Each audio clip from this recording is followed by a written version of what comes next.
So another amazing thing about that, him pretending to be like, he's doing what Hillary did, which is tell like Wall Street, I'm going to tell you to cut it out, and like Wall Street's not going to get a pass for me. While at the same time, she's basically having private speeches talking about having a public and private position. Joe Biden is trying to have it two ways, where he looks populist, he sounds populist in speeches in Iowa, but he talks about Wall Street could have a positive influence. Let me tell you what Wall Street's positive influence will be if Joe Biden becomes president. You ready? You ready? Here we go. Show for it. Even our Republican friends are now beginning to admit there's no evidence these tax cuts are being put to work in the economy. No new growth, just more debt. And that puts middle-class programs that they rely on and they've worked for at real risk. Paul Ryan was correct. When he did the tax code, what's the first thing he decided we had to go after? Social Security and Medicare. Now, we need to do something about Social Security and Medicare. That's the only way you can find room to pay for it. Now, I don't know a whole lot of people in the top 0.1% or the top 1% are relying on Social Security when they retire. I don't know a lot of them. Maybe you guys do. So we need a pro-growth progressive tax code that treats workers as job creators as well, not just investors, that gets rid of unprotected loopholes like stepped-up basis. And it raises enough revenue to make sure that the Social Security and Medicare can stay. You know the amazing part about that, folks? The truly amazing part about that? When he's talking about Wall Street could have a strong influence in the economy, yeah, Wall Street's idea of a positive influence in the economy is to privatize Social Security, is to privatize Medicare, and, make it what Paul Ryan's dream was. That is Wall Street's vision of their positive contribution to society. And, Joe Biden agrees with it. He might not be saying, let's privatize it, but what he just described, progressive pro-growth, is means-tested cuts.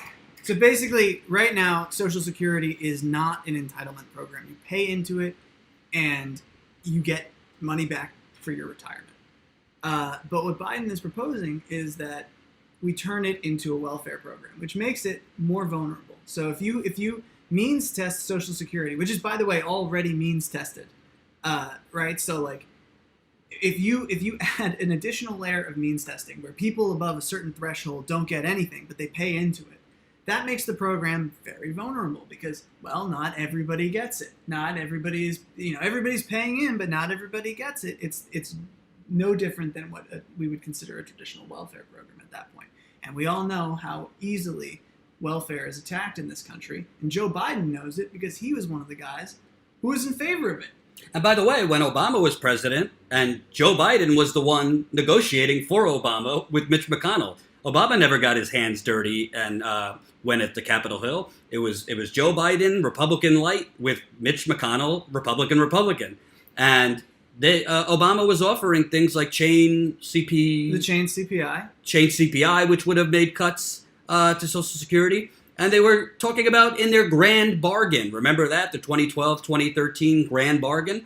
They were going to be cuts to Social Security. You know what wasn't going to be involved? They weren't going to be cutting the defense budget. No. Yeah. They weren't going to cut subsidies to ExxonMobil or Wall Street. It was going to be Social Security and this and that. And the most insane thing, Thomas Frank wrote a great book, What's the Matter with Kansas Anymore? And it's about people voting against their own interests. The very voters, I'm not saying all people over 50, because obviously Bernie has a lot of progressive voters that are over 50. Bernie Sanders, famous millennial. Right. But the very voters that support Joe Biden, generally the ones, older, above 50, definitely above 65, would be disproportionately harmed by the things that he has proposed, which, by the way, proposing cuts to Social Security and Medicare, just let me call it what it is. It's giving Wall Street the most essential financial product. They call it financial instruments and products. That is what Wall Street has wanted basically since the Gordon Gekko greed is good birth of the 1980s. They want to get rid of it. and they want to make it a privatized so they could gamble like they did with the housing mortgages, so they could gamble with your Social Security. And Joe Biden has said things in the past. It's a slippery slope. If you start cutting even a little bit, they're going to go for the whole thing. Well, it's funny because this has been a consistent position of Biden's. He has never been a big fan of Social Security and Medicare. In fact, in the 90s, when the Republicans were pushing the balanced budget amendment, the sort of centerpiece of Newt Gingrich's contract with America, which would have mandated that federal spending not exceed what we take in taxes. Biden supported that, and while he was defending it on the floor of the Senate, he said, I proposed a federal spending freeze, and I meant Social Security as well. I meant Medicare and Medicaid. I meant veterans benefits, and I not only tried it once, I tried it twice, I tried it a third time, and I tried it a fourth time. This is a guy who has consistently favored cutting or restricting federal spending, particularly that of the safety net. But also, when I wouldn't call him Republican light, I would call him a Republican. Republican. He's basically Bob Dole. Maybe a little. No, yeah, Bob Dole. He's kind of. Yeah. It's also really obscene when you see him trying to straddle the line. Yes, veterans benefits too. Oh yeah, absolutely. When you see him trying to straddle the line, where the middle class and unions built this country, not Wall Street, but also say, well, Wall Street could have a positive influence. Very much sounds like Hillary Clinton in that private Goldman Sachs speech saying, oh, your role in the financial crisis, it was politicized. It was misunderstood.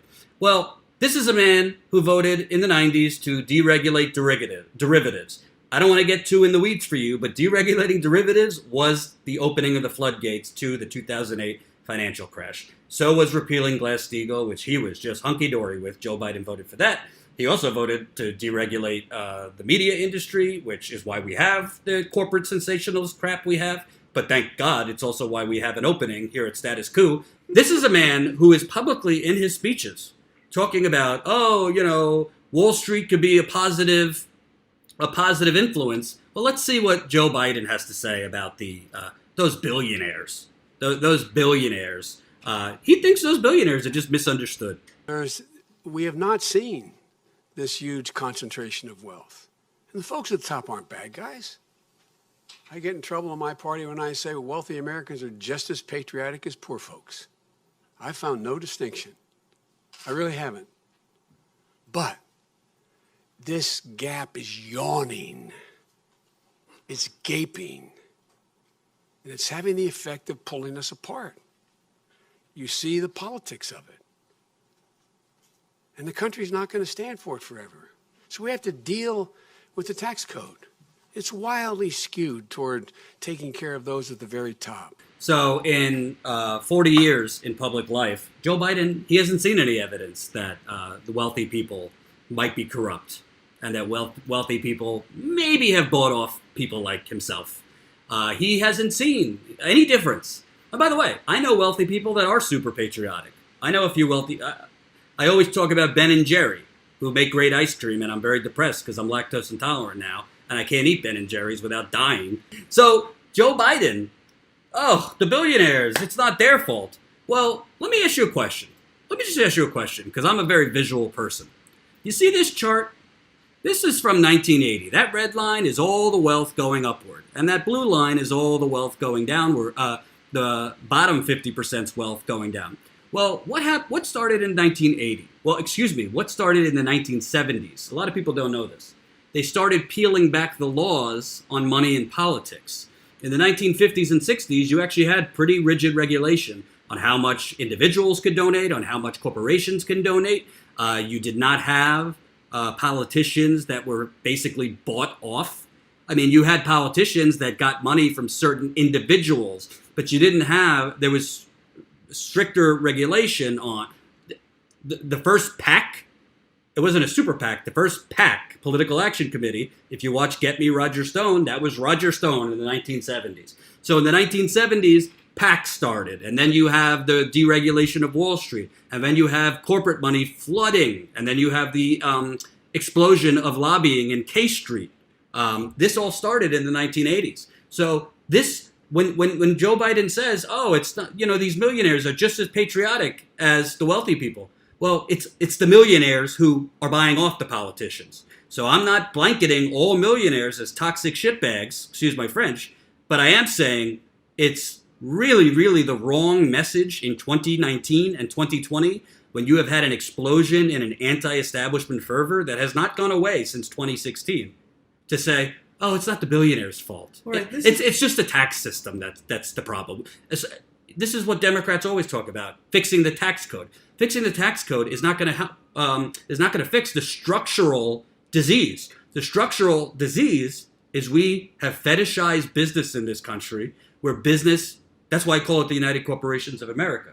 Business runs our government. They run the politicians. They own the politicians, like Joe Biden. I don't know if it was you or somebody else found a clip of him basically saying, yeah, if somebody gives me $250,000, they didn't buy me, but sure, if they want to come in my office. Another one somebody else found. But just to clarify, so what happened in the 70s was you had Watergate. And after Watergate, there was a push to actually regulate the amount of money in politics. So it wasn't necessarily that Congress was repealing any regulation on speech. What happened was that you had a Supreme Court decision come down that said you can't regulate how much money people spend on political messages. You can regulate how much they donate to campaigns. You can regulate how much they give to a particular candidate or party, but you can't regulate how much they spend just on their message. And that really that decision was Buckley versus Vallejo. It came down in 1976. Muhammad said, "Kid's done his research." Oh well, yeah. And so after that really did open the floodgates. And you start to see corporate speech doctrine emerging. You have the Bellotti case come down, which sort of precursor to Citizens United, which basically said that corporations are, for the sake of spending money on politics, they're the same thing as people. You can't regulate how much a corporation can spend on whatever. Anyway, that's getting into the weeds. The point is that, yes, politicians like Joe Biden are very transactional, and they view things very transactionally. So you have, at the same table, you'll have workers and you'll have management, and then everybody gets a say. But the workers represent a much larger constituency than management. But the management can spend more money than the workers can. They're the ones who are bankrolling your campaigns. And actually, in the 70s, when Biden was testifying for this campaign finance regulation that they passed, I think it was the Bipartisan Campaign Finance Reform Act, really original. He said, when I was running, I went to all the rich guys and they said, come back to me when you're 40, son. So I had to go out and I had to raise money from the people. And clearly that model for Biden has changed now. But he sees this as sort of a surmountable challenge. This is something that talented politicians can overcome. And, that's just the way things are. And he doesn't really have a vision for change. And what's frustrating about that, as you said, there is this grassroots fervor right now, this momentum, for the first time, arguably, since the progressive era, that is pushing for policies like Medicare for All or a Green New Deal, or a $15 minimum wage or more. And the idea that you wouldn't harness that and push for these goals, now when you have the opportunity to do it, there's really no excuse. The only explanation that makes sense is that you oppose those policies. And I think Joe Biden really does oppose those policies. Well, I think he opposes those policies, but I also think it's a fault in Joe Biden's thinking, but also Nancy Pelosi's thinking and Chuck Schumer's thinking, because they still think along the lines of whoever's got the most cash will generally win an election.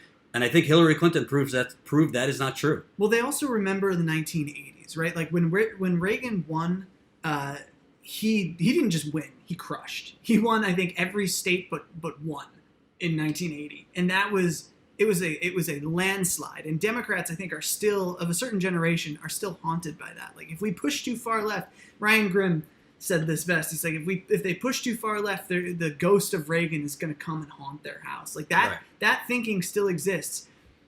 But the problem is there really isn't a lot of evidence that that is still what is happening. I mean, Right. Hillary Clinton ran a campaign very much predicated on that idea that we can have some things, but we gotta be careful with what we say, with what we push for. We gotta compromise from the middle.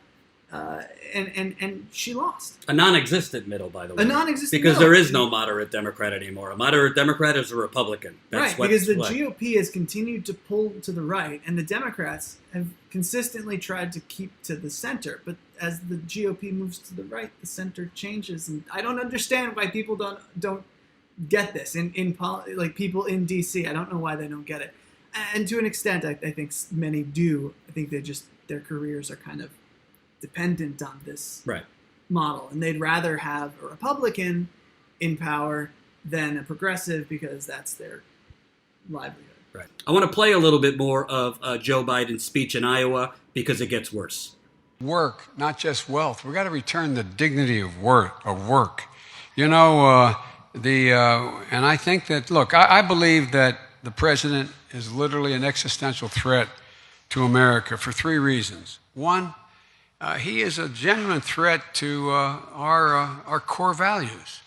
And if you wondered about that, remember what happened in Charlottesville. I never thought I'd see that happen in my lifetime again.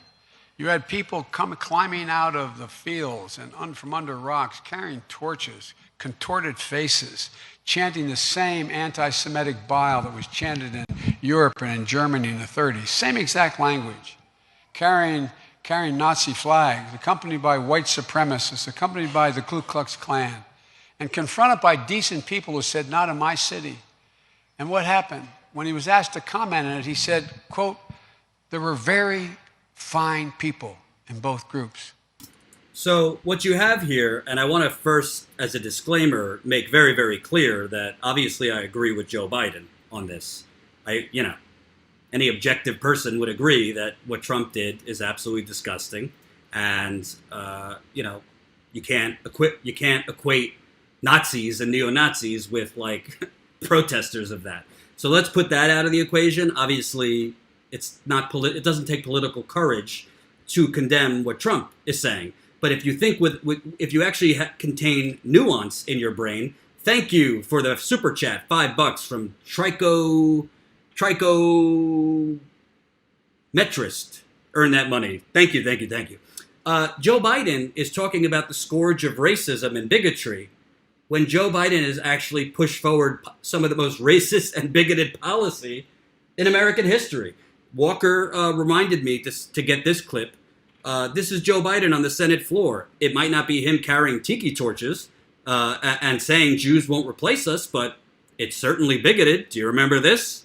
It doesn't matter whether or not the person that is accosting your son or daughter or my son or daughter, my wife, your husband, my mother, your parents. It doesn't matter whether or not they were deprived as a youth. It doesn't matter or not whether or not they had no background that enabled them to become socialized into the fabric of society. It doesn't matter whether or not they're the victims of society. The end result is they're about to knock my mother on the head with a lead pipe, shoot my sister, beat up my wife, take on my sons.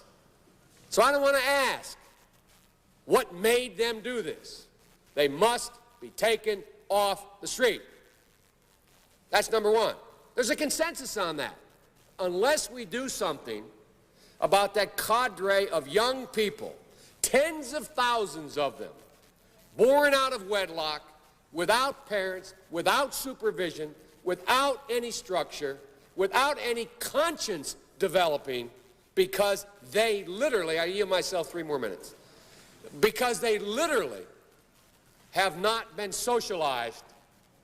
They literally have not had an opportunity. We should focus on them now.